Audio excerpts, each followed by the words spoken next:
again, back to the Paulo Coelho, of saying, how do you write a book? So he's writing these books that are, it's like an album. So someone writes an album, and it just speaks to the zeitgeist of a community in such a way that it gets lifted up. It's touching a lot of different things. He would say, I write 40 books, or I have 40 books in my mind, but I write one. And it's because he's taking the time to live with himself long enough. I mean, we have this plight of busy, it feels bad. So, okay, stop for there. Yeah. We have to have quiet space around these really profound statements. Plight of busy. Yes. Talk to us about that.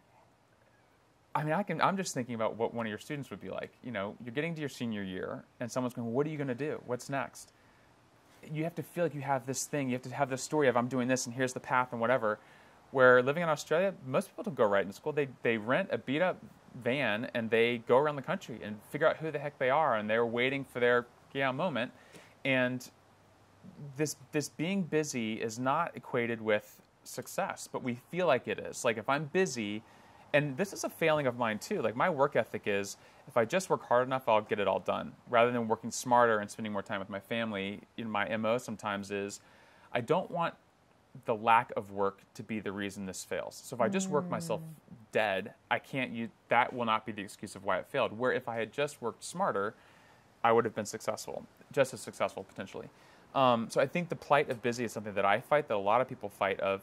That you don't have to have, you don't need to fill your 9 to 5 or whatever time you have allotted for entrepreneurship or work with stuff.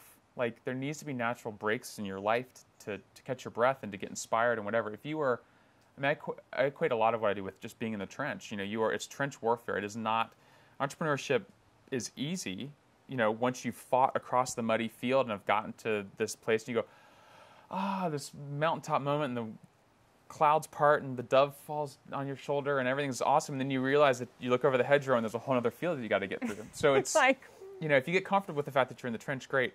But just always being running around it's a disease, honestly. And to always be thinking about what you need to be doing next is a disease. Like, not giving yourself the bandwidth to just be there and have as Paulo Coelho would say, that the universe wants to write this book and it's going to write it through me. Orlando wanted East End, and it just created it through me and the team that put it together.